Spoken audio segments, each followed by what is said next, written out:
Revelation chapter 18. And after these things, I saw another angel come down from heaven, having great power, and the earth was lightened with his splendor. And he cried mightily with a strong voice, saying, Babylon the great is fallen, and is become the habitation of devils, and the hold of every foul spirit, and a cage of every unclean and hateful bird. Well, who just resigned because of the whole pedophilia scandal?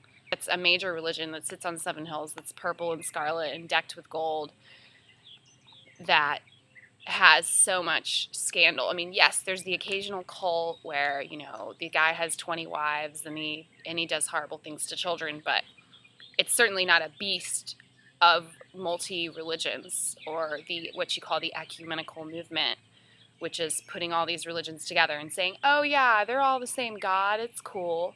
That's why I say Yahweh, because that is a very specific name, I am that I am, and I don't say God. I don't like saying that when I'm praying, because that is a general title. So I suppose Allah and God and all of them are the same if you use that title.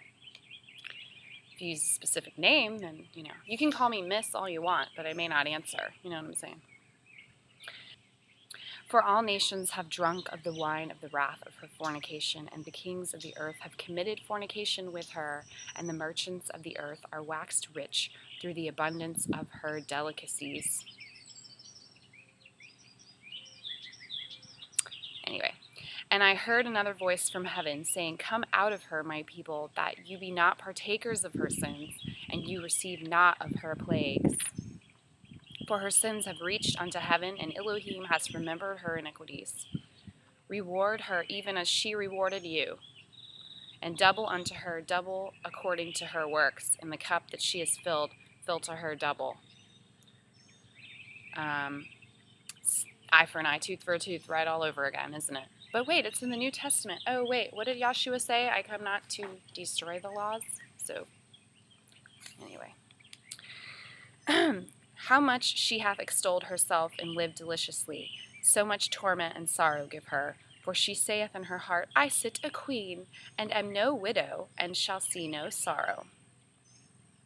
Therefore shall her plagues come in one day, death and mourning and famine, and she shall be utterly burned with fire, for strong is Yahweh Elohim who judges her.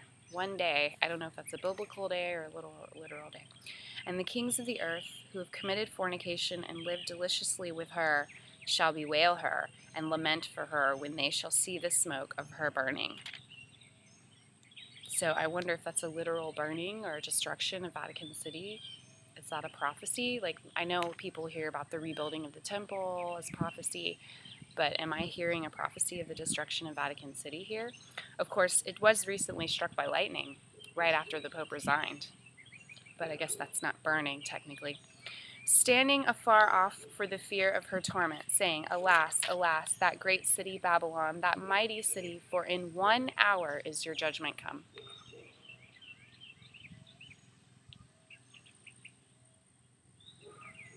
There are 2 birds that are, I think they're on the ground fighting right now. Okay, they're playing. That's totally weird. And the merchants of the earth shall weep and mourn for her, for no man buy her merchandise any more. The merchandise of gold and silver, and precious stones, and of pearls, and fine linen, and purple, and silk, and scarlet.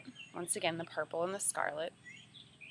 And all Thyine wood, and all manner vessels of ivory, and all manner vessels of most precious wood, and of brass, and iron, and marble. And cinnamon, and odors, and anointments, and frankincense, and wine, and oil, and fine flour, and wheat, and beasts, and sheep, and horses, and chariots, and slaves, and souls of men. They're not buying this stuff anymore.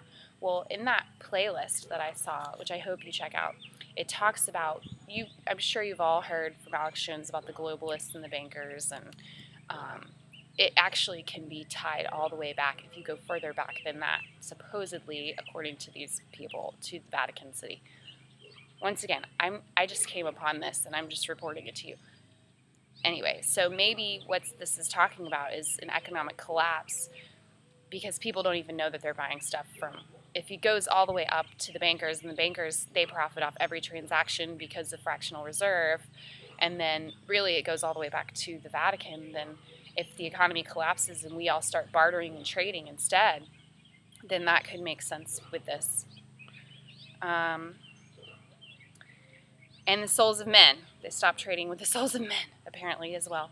And the fruits that your soul lusted after are departed from you. And all things which were dainty and goodly are departed from you, and you shall find them no more at all. Ouch. The merchants of these things, which were made rich by her, shall stand afar off for the fear of torment, weeping and wailing. And saying, Alas, alas, that great city that was clothed in fine linen, and purple, and scarlet, and decked with gold, and precious stones, and pearls. Once again, he really emphasizes that purple and scarlet. I mean, if you have any other idea of what these colors, what city these colors could represent, by all means post them below, because I'm not trying to be biased, but I just am reading the book. For in 1 hour so great riches is come to naught. And every shipmaster and all the company in ships and sailors, and as many as trade by sea, stood afar off, and cried when they saw the smoke of her burning, saying, What city is like unto this great city? And they cast dust on their heads. Okay, I'm sorry. Are you hearing that? Dust on their heads. And cried, weeping and wailing, saying, Alas, alas, that great city wherein were made rich all that had ships in the sea by reason of her costliness, for in 1 hour is she made desolate. Okay, I believe the Catholic habit of doing that is Ash Wednesday, and I'm not certain, correct me if I'm wrong, but isn't Ash Wednesday the first day before Lent, which is the 40 days of weeping? And if you, and then Lent is supposed to go all the way up until Easter, I think. I'm not sure about that. Pretty sure. And if you actually study your history, you'll realize that the 40 days of weeping originally came from weeping for Tammuz, because Isis and I think it was Isis or Semiramis, there's this Egyptian god, and he died, and his wife said, oh, he impregnated me from heaven, and so she gave birth to Tammuz, and so Tammuz supposedly was a god, and which is also where the Trinity comes from, by the way, all of this. And then one day Tammuz was out hunting, and something happened to him, and I forget how he died. I think he got like chopped up into little pieces or something. I don't remember.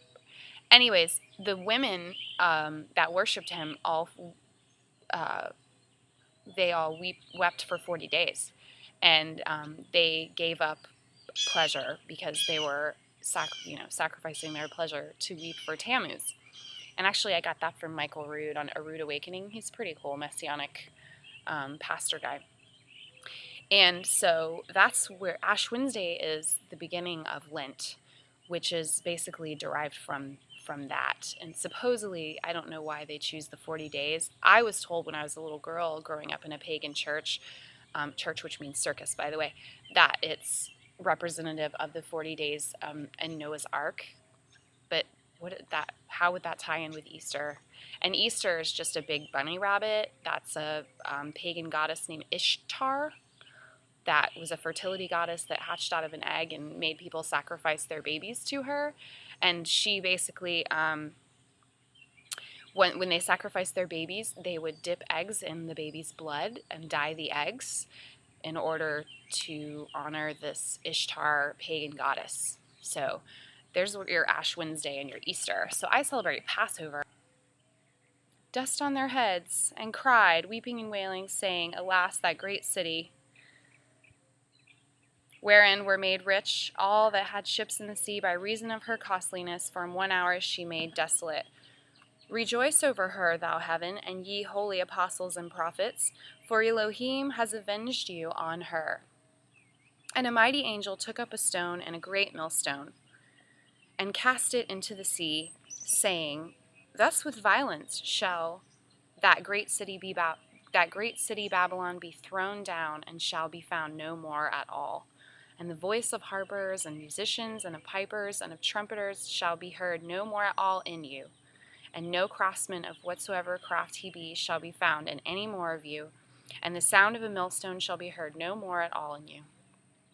And the light of a candle shall shine no more at all in you. Candles. Remember the candlesticks?